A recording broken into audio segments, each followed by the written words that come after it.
Dustin Connell one of the best bass fishermen right now on the planet?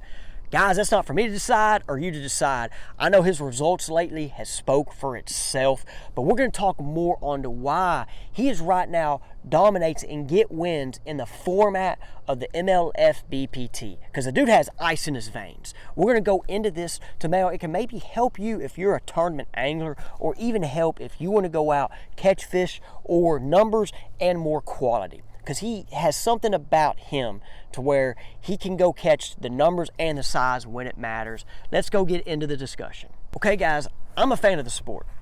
I'm just a fan of the sport. And I remember Dustin Canel when he won an Open, because I was like, who's this young guy? I mean, you know, he had the baby face amongst them. I had a baby face, by the way, too. I mean, I finally got some facial hair growing. And so I realized Dustin was about my age. And when he won his Open, I was like, dude, that dude's my age when he won his Open.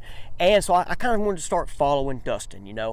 He qualified for the Elites, won an Elite Series event at a very young age as well. And guys, he actually won those 2 tournaments without forward-facing sonar. So throwing that out there right now.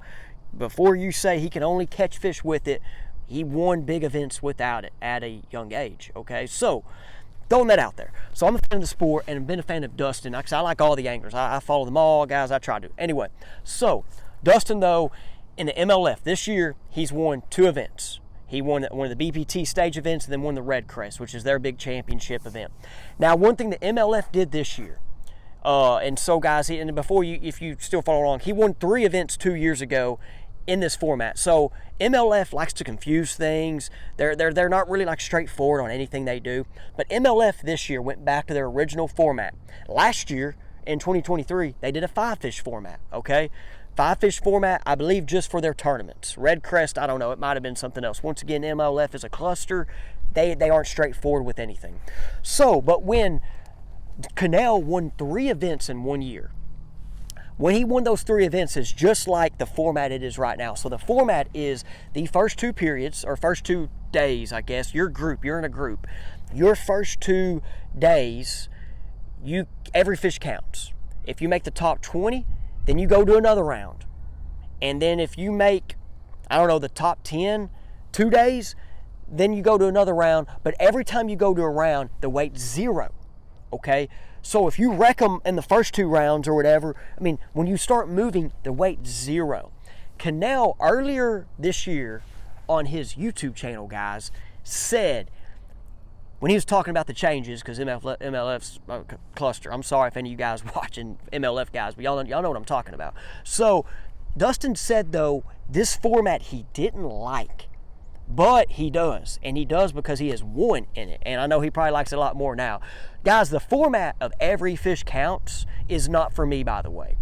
I don't know if you watching, what you think. Hey, I love to catch fish. I've caught more fish lately than before, but I like to catch big fish. I've always been like a 5-fish guy, try to get 7 bites, and now with the forward-facing sonar past couple years, I catch more, and there's times we catch bigs. You watch the channel. I mean, lately it's been hard for me to catch bigs on the channel, guys. I'm not going to lie. I mean, I get out for 4 hours. It's hard to catch bigs in 4 hours, okay?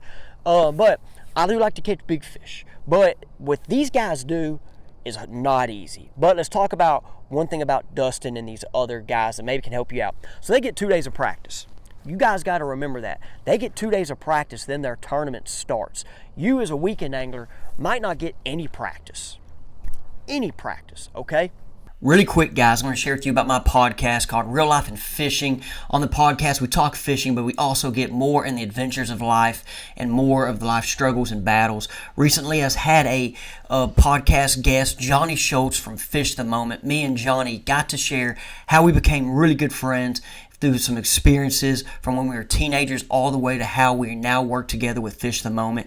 If you're interested, there will be a link to the description. The podcast is on all major platforms, and the video segments are on YouTube. Thank you.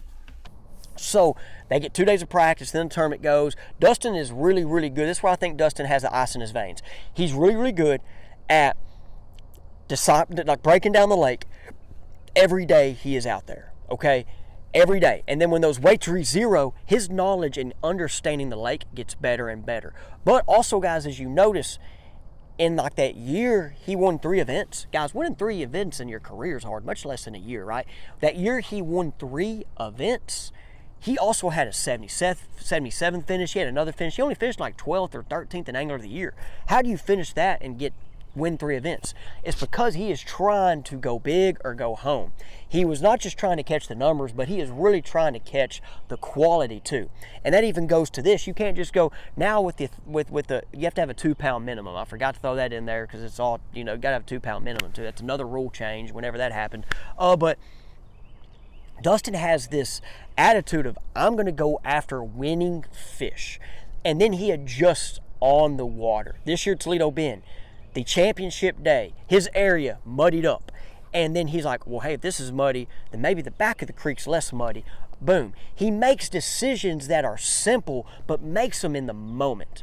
So you as an angler, that's what you got to figure out and be able to, but then trust your gut. A lot of guys, a lot of anglers don't trust their gut on the water. Other day, I'm talking to an angler. He's going to be on my podcast. I'm not going to say the name. He had a bad event, and since then he's had 2 good events. But he had a bad event, and he was like, Jimmy, the conditions changed from when I practice on Thursday to Saturday or Sunday, whatever it might have been Sunday. And he's like, I didn't change with them. I just kept throwing my lure here and here, and those fish moved from here to up here. I never adapted. But when I went home, I figured it out talking to everybody. And so, guys, that's one thing with you when you're on the water. If something's not working, do you change areas? Do you change the lures? But you got to make a change. I know that's one thing with me. With the forward-facing sonar now, I don't throw at fish many much. That's one thing I've learned. Is like, if they're not going to eat, I'm going to move on and throw at the next one. And then if it's a bait deal, I'm going to change colors. I'm going to change the bait. I might add a scent. So that's one thing on the water. Are you making the adjustments? Ask yourself that right there. Is if I'm not catching that day, am I making the adjustments? One thing I always thought, this wind's blowing, it's getting a little cooler. But one thing, guys, I always think of is the fish are biting somewhere. They're biting somewhere, okay? Even on tough days. Like I had a tough trip recently at Lake DeGray, forward-facing sonar trip. And it's tough right now because the fish are everywhere. They're shallow, some are deep. But, like, it was a tough trip. And I'm like, where did they bite at that I didn't check? Like, where did I not check that they could be biting at? And I want to go back out there, figure it out, right? So, with you on the water, you got to be able to trust your gut, but not be scared to make decisions. Not be scared. That's one thing with Dustin Connell. He's not scared. Dude is confident in fishing right now. I know he's on the water a lot. Before you're like, hey, he's on the water more than me. But when you get that opportunity on the water, if something's not working, don't be afraid to make a change. Don't be afraid. And then one thing, guys, that I will share with you, just go ahead and go into the tips part. Start making fishing logs. Do you have a fishing log? A little diaries. I heard a fishing diary is what it's called once. For me, I had notes. One time, guys, at Lake Millwood, I had for 3 years notes of every fishing trip on my phone. Then my phone went nuts. It didn't, I don't know, I lost everything that wasn't saved in my cloud, and those notes were part of it. So then I started writing some stuff down in a little notebook, okay? So, and also at times would do it through Google Earth. I'd have one time, before I started kind of doing the notes, I'd have Google Earth, I'd have pinpoints where I was at, I'd type everything in, but what that kind of happened there was, it got to where I was doing too much typing, and it was just a lot of work. So I now do more of the notepad. But with the notepads, you can put the weather, put the conditions, put the water level, put if the water level's getting pulled or not, the wind direction, water clarity. Okay, there's so many things you can put in there. You can put areas that you fish, so like Lake Ouachita. You can put Rabbit, Buckville, Mountain Harbor, Crystal, secondary points, humps, and you break it down even more what you checked. Okay, what you fished. There's going to be a whole bait section. One thing I'd even talk about, guys, too, is line. Line's something I think is more, the more I'm throwing these spinning rods and light line is more of a key than you think in the clean water and when you give your baits action. So these guys that are dominating tournaments, doing really good, they go the extra mile. How can you make the extra mile? What's your extra mile for you? I know you might not be on the water a lot. You're a weekend guy. I get it. I'm a lot better right now that I fish during the week than the weekends for my job. Guys, in February last month, I fished 20 days. There was 29 days. I was on the water for 20 of them, okay? I get it, all right? And so I just want to try to share with you guys to help you be a better angler yourself. So many little things you can still do. Watch the YouTube, of course, and learn from it, but there's other stuff you do from when you're on the water and then when you're off the water that is in your little realm, your little like I said, I'm looking at my boat. Your little network, your boat, whatever you do. Appreciate it, guys. Let me know what you think about this video. And hey, we'll see you on the next one.